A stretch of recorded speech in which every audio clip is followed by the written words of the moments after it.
From our State House studio in Montgomery, I'm Todd Stacy. Welcome to Capitol Journal. Leading the news tonight is Governor Kay Ivey pushing Alabama to become a national leader in computer science education.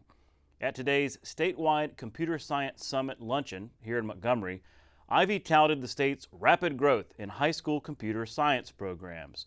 She credited a years-long initiative launched back in 2017 and shared just how far the state has come. Alabama now ranks 5th in the nation for meeting key computer science education benchmarks. The governor says the state is on track to exceed its original goals and fully close the remaining gaps. Objective to create a statewide program to expand computer science education in Alabama has taken off like a Huntsville space rocket.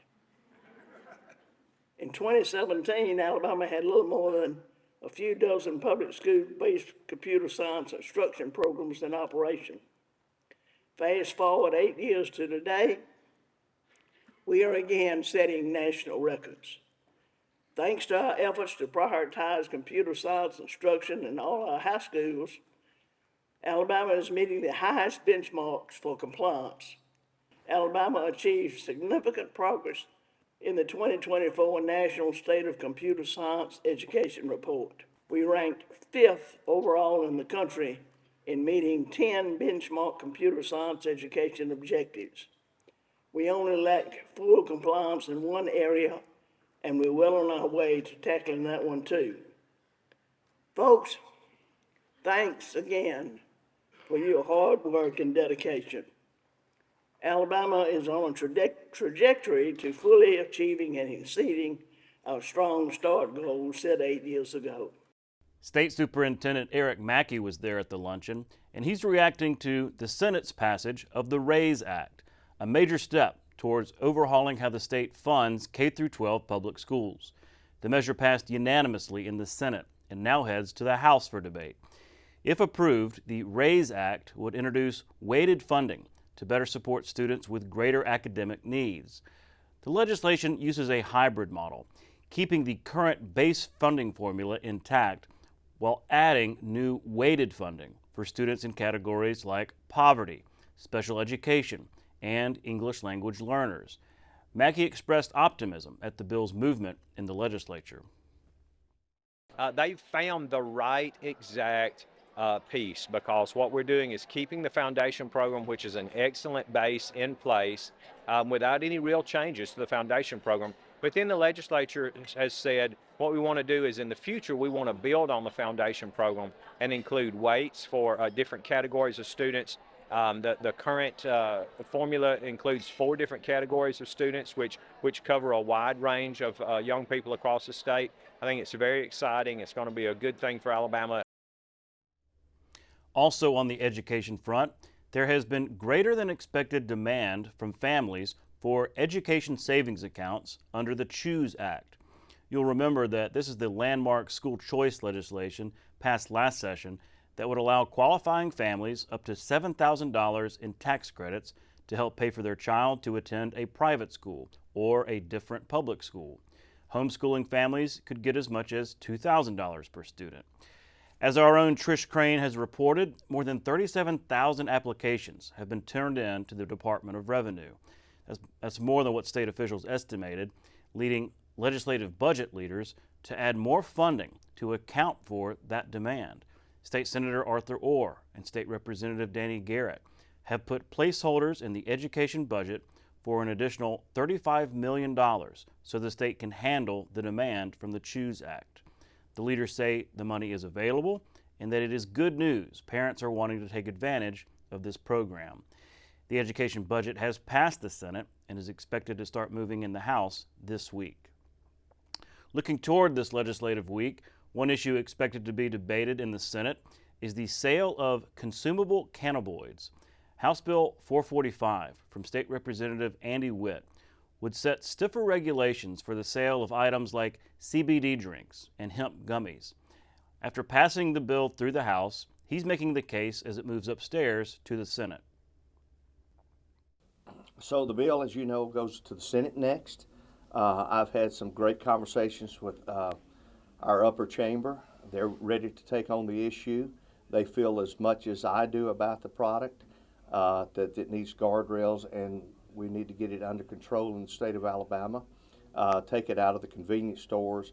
Again, understand, you know, as I began looking into this process, you can buy this product on tap. And when I say on tap, that is in local bars, restaurants, things of that nature.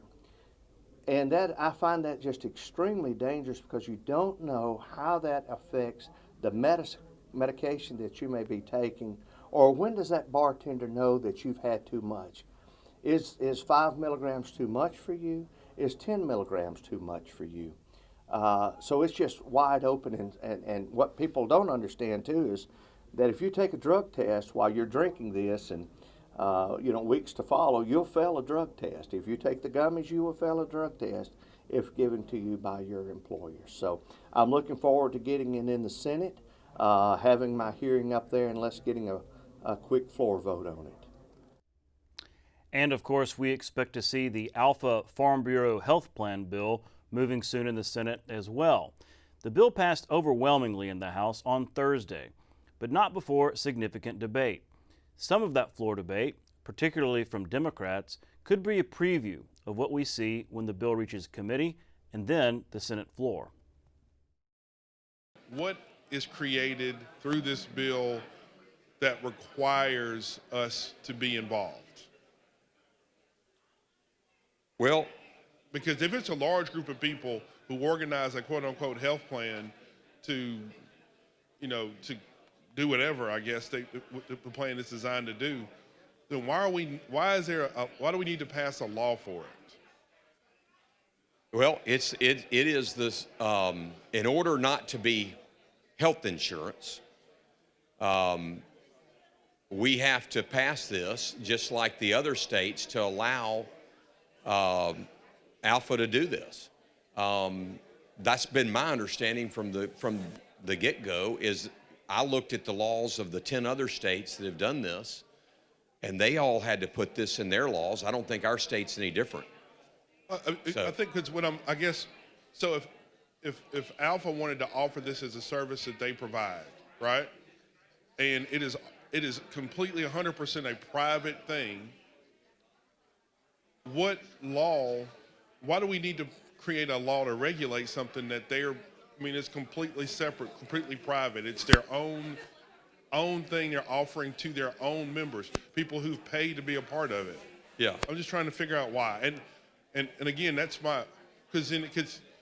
because what happens is, I'll tell you, I think the answer is because it's not, when you have employees,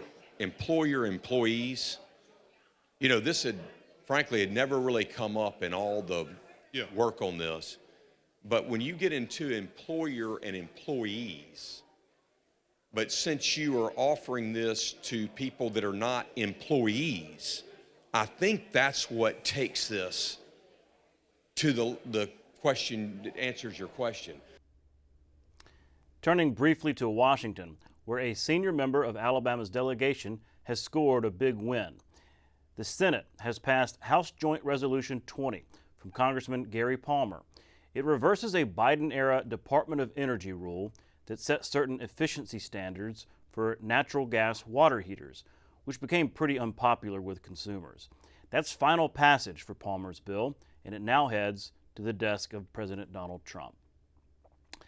And finally, a squeal of a story that shows promising research in helping people in need of organ transplants, particularly kidneys. Tawana Looney of Gadsden is at home recovering after doctors removed a pig kidney she had been living with for 130 days. That's a record for any experimental xenotransplants of gene-edited pig kidneys. Looney is fine and back on dialysis, and researchers say this new record is promising news for the science, especially considering the severe lack of viable organs available. And we'll be right back with Jeff Newton, the new Commissioner of Veterans Affairs. Stay with us. You can watch past episodes of Capital Journal online at video.aptv.org. Capital Journal episodes are also available on APTV's free mobile app. You can also connect with Capital Journal and link to past episodes on Capital Journal's Facebook page. And you can listen to past episodes of Capital Journal when you're driving or on the go with Capital Journal podcasts. Keep up with what's happening with Capital Journal.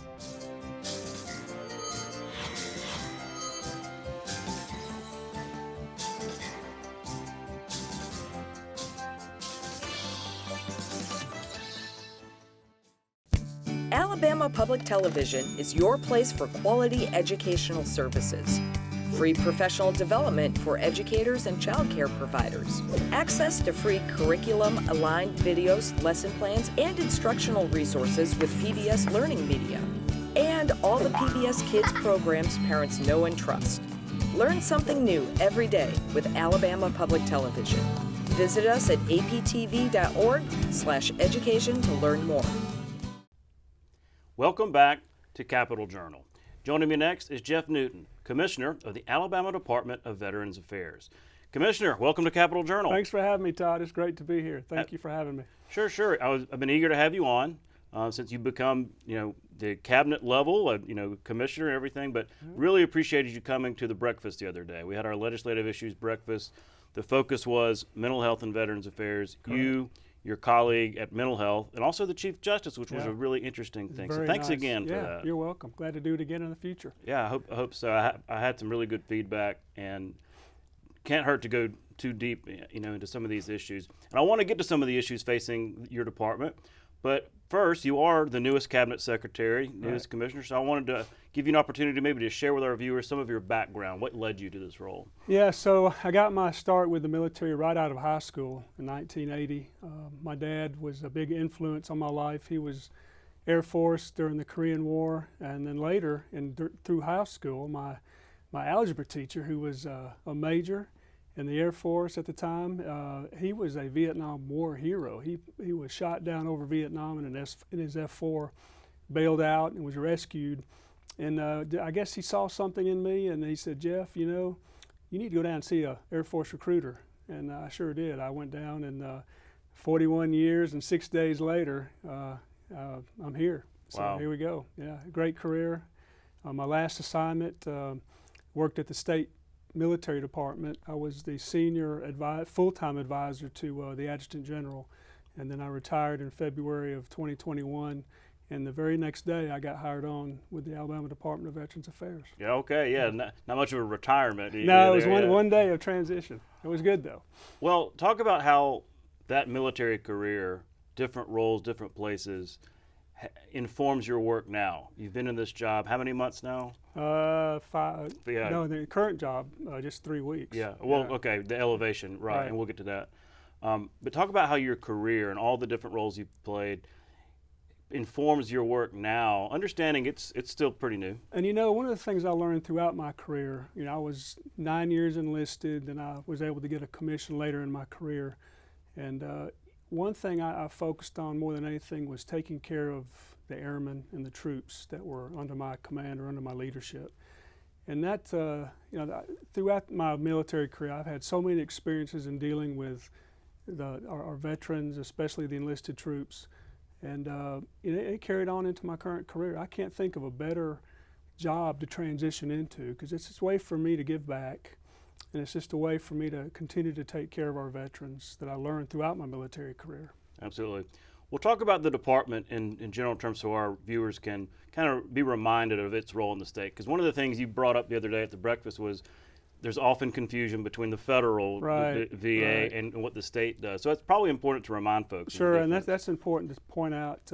Many of the phone calls we get at the front desk are veterans thinking we're the federal United States Department of Veterans Affairs, and we have to remind them we're not, but we do everything possible to get them pointed in the right direction.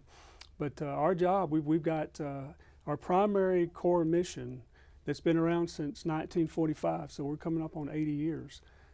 Is to ensure our veterans get their benefits from the federal government. We help them with our veteran service officers across the state in 61 different counties, help all of the veterans throughout the state to get their benefits. Then on top of that, we have, of course, you've probably heard of our GI Dependent Scholarship Program. We have about 16,000 students enrolled in that program right now. We have our beautiful and most affordable veterans homes in the state. Our veterans, the most they ever pay is $24 a day. And a lot of people don't understand that, but we receive a nice federal per diem to help offset the cost, as well as a state per diem to offset some of those costs. Including that brand new one down in Coffee County, yeah, right? absolutely. And that's our ski lodge without the snow is what I like to call it. It's just beautiful, and the veterans love it down there. We've got about 81 residents so far, veteran residents, and we've still got about 80 more to go or so. But yeah, and then we got our beautiful cemetery down in Spanish Fort, Alabama, that we just had a $5 million expansion on, added 5,000 burial sites to that cemetery down there. And one of the things we do that's better than any other state is to take care of our National Guard and Reserve members who are not otherwise eligible for burial at a national cemetery. So they may have worked or served during the 60s, 70s, and 80s. They were prepared to deploy but never deployed, and they didn't complete their 20 years. So we're looking at maybe someone with 2 to 10 years of service, for example. We will take care of those National Guard and Reserve members at our state cemetery at no cost, including their spouse. And a lot of our veterans are not aware of that. Oh, I mean, I'm glad to hear you say that, and I do. Every time I pass by that Spanish Fort place, the cemetery, it is just breathtaking. Yes, and, it is. And the amount of care that y'all took to make it attractive, to make it, I don't know, moving. It's something else. Yeah, we follow the same guidelines that the federal government uses on the national cemeteries, and they come in every 2 years and inspect us to make sure everything's perfect. Wow. Well, let's talk about the department, because it's, a lot is changing right now. You had that law that is, reorganizing kind of the governance structure, changes the board's sort of involvement there, elevates you to the cabinet level. And I thought that was interesting because, here you are, we're talking about this sort of theoretically or notionally, and there you are on stage interacting with your colleague, interacting with the Chief Justice. Right. So talk about how that's going into effect, because it's one thing to pass a law, but you've got to implement it. So how's that been going? That's right. It's been going well so far. When I took over as interim, one of my primary goals was to get out and to establish and strengthen partnerships with other cabinet members and other legislators and other agencies. And that's been a challenge. Getting things as far as steadying the ship during the last 5 months, the continuity of operations, and that's been my priority over the last 5 months, is making sure we stick to the core principles that we have as far as taking care of veterans. And moving on, it's just great to have a seat at the governor's cabinet now. It's just, we're bringing the veterans' issues to the forefront. And I look forward to doing that with the governor, and she's all about it, taking care of the veterans. She's ready to go. The State Board of Veterans Affairs is, they're going through the nomination process right now. They've got approximately another 30 days or so to get their names in to the governor's staff so they can start making those appointments to the new State Board of Veterans Affairs. And one of the things that it does change, it changes our board from a governing board to an advisory and an oversight board. And I don't want people to get hung up on that, because in the end, when our veteran service organizations come to the table, we're going to take our hats off. And while they represent, about 50,000 veterans in the state, we've got another 350,000 veterans we got to take care of as well. So we need to take off our veteran service organization caps, come together as one team, and figure out what we're going to do, what's best for the veterans in the state. Yeah, but it did seem to make sense in terms of the transition. In fact, I was talking with Representative Oliver last week, and we were getting into all this. Of course, he's right in the middle of it legislatively.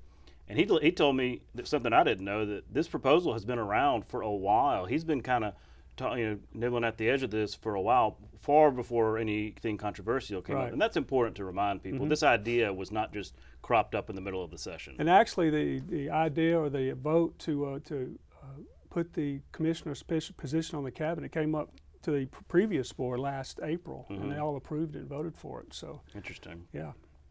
Well, I know you've got many things you want to accomplish, lots to do in the short term. You're talking about all that. Let's kind of draw out a little bit, though, and talk, further down the line. What are some of the things that you, as commissioner, with the advice and oversight of the board, want to accomplish for the department? So you're very aware of the new law that passed that develops the Alabama Veterans Resource Center. Sure. And that's going to be a big project, and I look forward to working with Secretary Reed with Workforce Development and Commissioner Boswell in moving forward with that program. I understand that the central hub will be somewhere here in Montgomery. I don't think that's etched in stone yet, but that's what I'm hearing. Also, you know, and to me, that project is, you know, I've always said that the key to better veterans' mental health and veterans' well-being is getting that transition correct from the military service to the civilian service. And if we get this transition correct, like with finding them a job, helping them with their VA claims, helping them just get their feet on the ground. If they have any mental health issues, we'll have a counselor there ready to take that on. And so if we can get that done correctly, perhaps we can reduce the number of veteran suicides in the state. Now, this will be the hub in the center of Montgomery, here in Montgomery, center of Alabama, and then we'll have regional sites, hopefully in the future, all throughout Alabama. So that's the intended law as far as the legislation. Yeah, and you mentioned something the other day that I found interesting, and that was, okay, if someone has been serving, let's say 10 years, 18 years, something like that, well, that amount of time, you know, especially if they've been overseas, they've not been integrated into just the everyday mundane things that we take for granted here. And so it's really not fair to expect them to throw them right into the deep end of the pool, so to speak, and say, what, you've been gone for 10 years, and so that transition, that speaks to the transition you're talking about. And you know, when service members get ready to leave the service, they go through a 5-day transition assistance program, and they fire hose them with a lot of information, and they send them out the door. Have a good life. And this Alabama Veterans Resource Center, as I see it, takes it to the next step, gets them that foundation they need as they move into the civilian world, and starts things off in a positive way. But we're also looking at, in the future, a second state memorial cemetery somewhere in North Alabama. Okay. So there's a void up there. The National Cemetery Administration has told us that, hey, we've got an opportunity up there. Now, unfortunately, they tell us there's no federal dollars for new cemetery construction. So we've got the dollars in the state, in our agency, for this new project. Now all we need is about 100 to 110 acres to have someone donate to us. And I've been out speaking to legislators just from an awareness standpoint to let them know what we're doing. And but if we can get 110 acres, we're good to go up in North Alabama. The Morgan County, Limestone County area is what we're primarily looking at. But we'll also look at Marshall County too. That's just a great opportunity. As you know, Redstone Arsenal is up there, and a lot of veterans up there that's underserved as far as burial equity. Absolutely. Well, if anybody's listening, what a absolute opportunity that is, and a great use of resources. Well, Commissioner, you told me something earlier that I have to remember to share, because you're not going to toot your own horn, if you will. But I understand that you are a bugler. I'm a live bugler. Okay. I'm an official bugler that started back when I was a Boy Scout, and played the trumpet in high school up in Jefferson County. And then as soon as I joined the military, they found out I played the trumpet. Next thing I know, I'm on the base honor guard team playing taps at military funerals. And you know, that's something that continued throughout my military career for about 33 years. And now I'm back into it. So I have volunteered to help when I'm available to play at military funerals. I'm also have been invited to go up to the Gettysburg battlefield the last couple of years, and they've invited me this year to come back up and play taps up there at their national cemetery. Yeah. And of course there's taps, but is it reveille that's the get the going? Yeah, okay. Yeah, I do all of them. Yeah, okay. to the colors, reveille, taps, all of those. All right. Well, this is a made for TV opportunity. We're going to have to figure out how to get this on camera at some point. But, Commissioner, congratulations on your appointment. Thank you. Good luck. I know it's important, serious work, and thank you for keeping us updated on the Department of Veterans Affairs. And I look forward to doing this again. Sure. We'll be right back. You can watch past episodes of Capitol Journal online anytime at Alabama Public Television's website, aptv.org. Click on the Online Video tab on the main page. You can also connect with Capitol Journal and link to past episodes on Capitol Journal's Facebook page. James Withers Sloss started the Sloss Furnace Company in 1880 to take advantage of the mineral wealth of the Jones Valley. He built Sloss's first blast furnace the following year. A second furnace soon followed, and Sloss Furnaces produced 24,000 tons of iron in its first year of operation. Sloss Furnaces was an industry leader in innovation and design. Its superintendent of construction, James Pickering DeVell, led Sloss through a period of modernization in the 1920s that resulted in Sloss becoming the second largest producer of pig iron in the Birmingham district.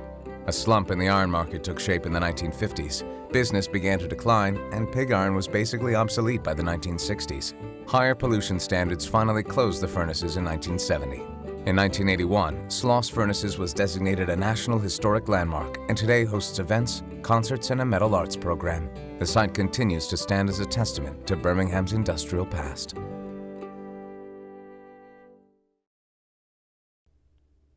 That's our show for tonight. Thanks for watching.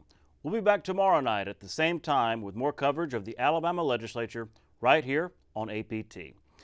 For our Capitol Journal team, I'm Todd Stacy. We'll see you next time.